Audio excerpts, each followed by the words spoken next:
5:30 a.m. July 31, 2022 Strongsville, Ohio. On a quiet stretch of Progress Drive, there were no horns, no brakes, just a car flying past at over 100 MPH. Seconds later, it was all over. 2 lives lost, 1 survivor. Guys, she's alive. We got to get her out. Here, somehow. reach up and unlock this door, and I'll hand you my knife. Minutes after the crash, police arrived at the scene amid the rubble. 2 people were unresponsive. 1 girl was breathing, but no one understood why she was alive and what had just happened. Mackenzie Shirilla, 17, a Strongsville High School student, was once a cheerful girl with a bright future. She had a boyfriend, Dominic Russo, 20, a music enthusiast, and Davian Flanagan, 19, a close friend of both.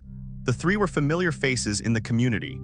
Early in the morning of July 31, 2022, security cameras recorded the Camry driven by Mackenzie quietly turning into a deserted industrial park, without anyone knowing that it would be Dominic and Davian's last ride.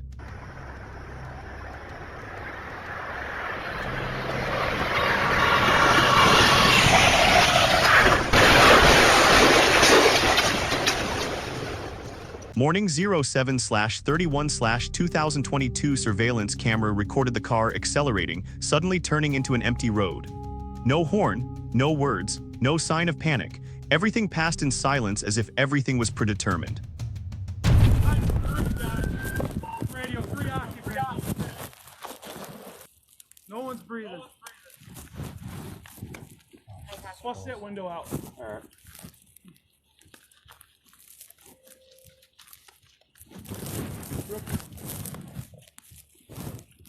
If I have anything hard enough, I might have to use a gun. A few seconds after the car disappeared around the corner, a heavy sound was heard. When the police arrived, they were shocked. Drivers, radio,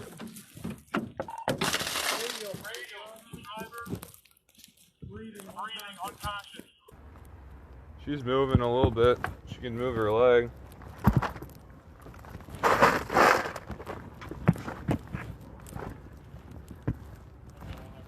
Mackenzie, can you hear me? Can you move your leg or your arm or anything? She talking? Yeah. In the mangled cockpit, Mackenzie was still breathing. An officer leaned over. "Mackenzie, can you hear me?" She moved slightly, but there was no response. Was there a purse or something? Yeah, we're gonna have to.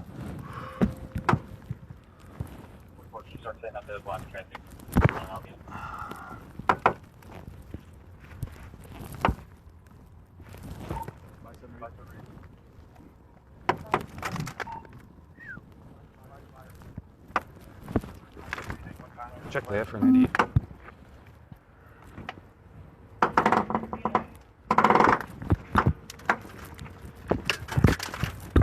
Holy smokes. The last thing you expect to see. The victim's identity was confirmed from the wallet and papers in the car. Things now turned out to be more serious than anyone imagined. Jesus Christ. Damn. This is the worst I've ever seen.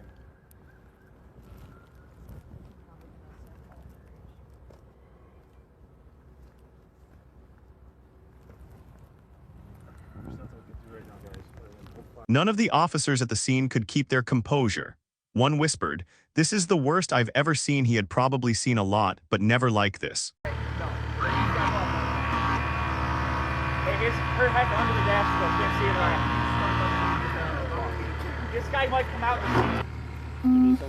He's getting an extension for this. Her head's underneath the very middle of the dash, like deep in there. We'll get a second one going off the back of the ETA. Yeah. Okay. Easy. Easy. That's just Tibbs noises. That's it. Normal. Oh, okay. We're good.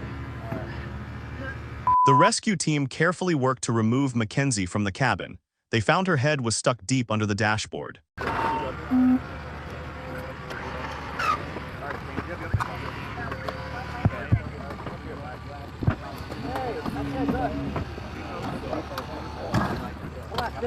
Don't move. Oh, yeah.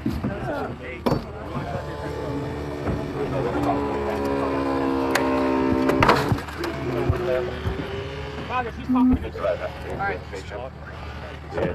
right. Stay still, don't move, okay? While the ambulance was preparing, the police cordoned off the entire area. An officer called for additional rescue equipment. Hey, you want to just go straight up? Nothing left in the Did you see this? Oh yeah. That's Mackenzie. I can't believe this thing was on fire. Yeah. Oh yeah. You can't barely see it. Right. An officer was stunned when he saw the condition inside the car. He could not believe what he saw.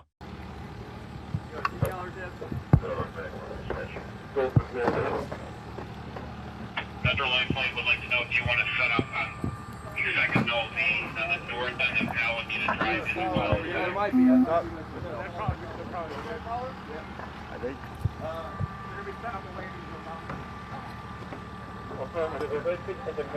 Police coordinated by radio to set up a checkpoint at the entrance to the industrial park, which no one expected to become the most serious scene of the year.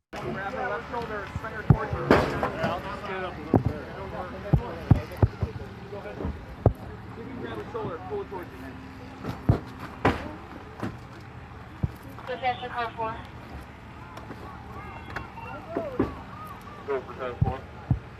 The second light flight was canceled. The first one, ETA 5 minutes. Careful, copy. ETA 5 minutes.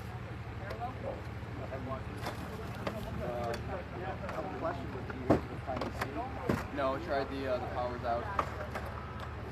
The first rescue plane arrived within 5 minutes, but the second was canceled. Mackenzie was airlifted alive, but not the same. Coming out.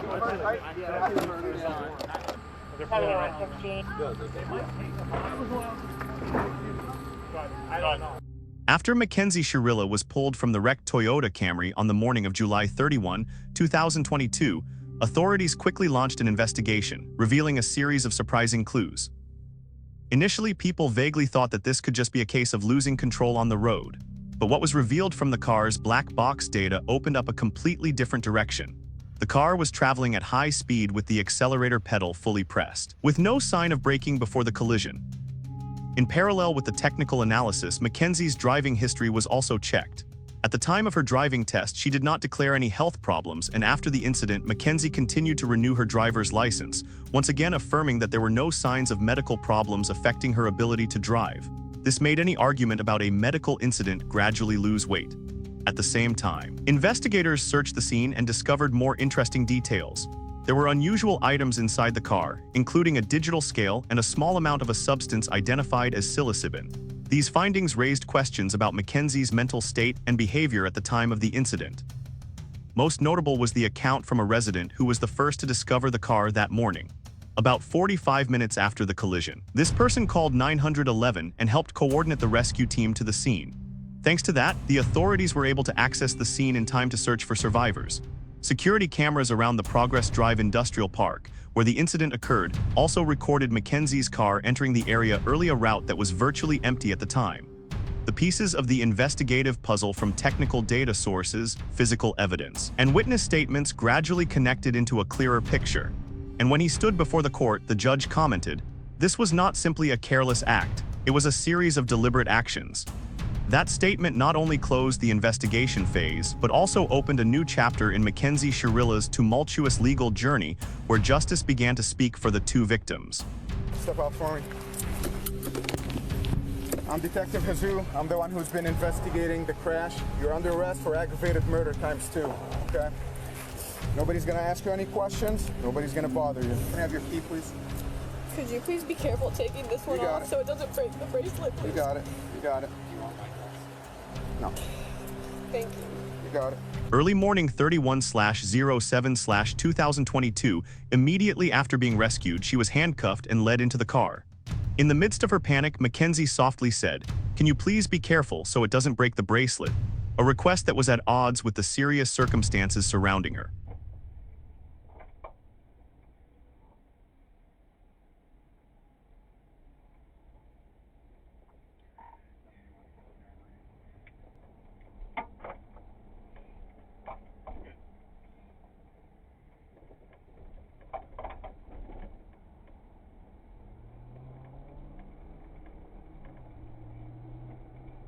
On the way back to the police station, she didn't react strongly, just looked at the camera for a moment, then tilted her head slightly as if she was on the verge of exhaustion. It felt like she wanted to find a moment of silence in the midst of the chaos. On the morning of August 21, 2023, in the Cuyahoga County Courthouse in Ohio, the sentencing hearing officially began. The atmosphere was heavy as three families entered a day no one wanted to face. They all waited for answers and a verdict in a case that rocked the Strongsville community more than a year ago.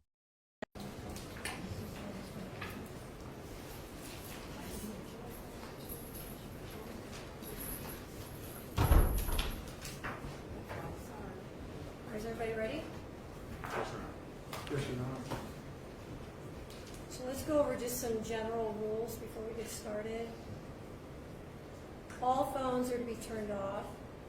Members of the media may have their phones on, but it must be turned to silent. There will be no in and out of the courtroom. Once the proceedings begin, if you do leave, you will not be permitted. On August 14, 2023, the Cuyahoga County Courtroom was filled with silence. The judge began by reminding everyone to turn off their phones and maintain absolute order, a rigid space as the proceedings began. The defendant has a constitutional right not to speak. She has exercised that right not to speak at trial, and that right continues throughout this proceeding. She will be afforded the opportunity to speak if she wishes, but that's her choice. The judge then emphasized an important right. Mackenzie had the right to remain silent. Whether she spoke or not was entirely her own choice. A sign what followed would be very telling. Expense, and we will assign counsel to represent you. Mackenzie, you don't have to speak if you don't want to. It's up to you. Okay? You can sit if it's more comfortable. Whatever's better for you. The families of Dom and Davia, I'm so deeply sorry. I hope one day you can see I would never let this happen or do it on purpose. I wish I could remember what happened. I'm just so sorry. I'm heartbroken. I love Dom and Davia. We were all friends and Dom was my soulmate. I wish I could take all your pain away. And I'm so sorry. And to my family, thank you for the support and all the love you guys give. Thank you for fighting for me. I love you all so much. I'm done. Thank you. Thank you. Mackenzie choked up as he apologized in court. But amid the tears and broken words, the listener sensed a void where truth and regret had never met. Counsel, we have previously discussed and agreed to the following: that the only counts for which the court will sentence today as a matter of law are counts 1 and 2, each of which is murder in violation of Ohio Revised Code section 2903.02a, count 1 being the murder of Dominic Russo, count 2 being the murder of Davion Flanagan. Each of these counts are statutory sentences. Each is 15 years to life with parole eligibility after the base term is served, and with parole strictly within the discretion and jurisdiction of the Ohio Parole Board. The court made the charges clear: 2 serious crimes, each carrying a penalty of 15 years to life in prison. This was not an accident, it was an act determined to be intentional. I'm now prepared to hear from anybody who would like to speak on behalf of the state.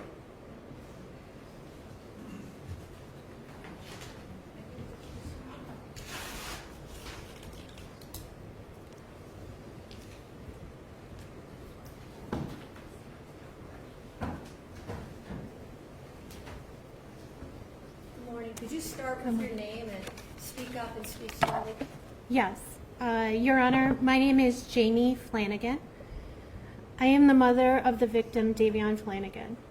I want to share a small part of what we lost on 7/31/2022.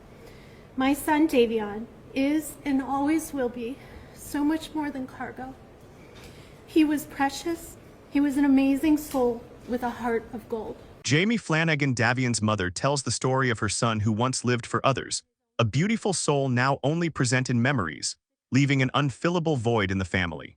And even in a murder-suicide attempt, when the perpetrator executing the plan survives, the other death or deaths are still murder. There's only one person who's responsible for the pain of everyone in this room, and that person is you, Mackenzie. Nobody else is responsible. This isn't the fault of Dominic's family, or Davion's family, or your family. Without a word of exaggeration, the judge singled out the person responsible. I'm Christine Russo. I'm Dominic's mother. No one wanted this to be a murder or to punish Mackenzie Shirilla for this accident. But this was not a car accident. The evidence and science proved that Mackenzie Shirilla murdered my son, Dominic, as well as Davion. I lost 3 children in that crash. Not a minute goes by each day that I don't think about my son.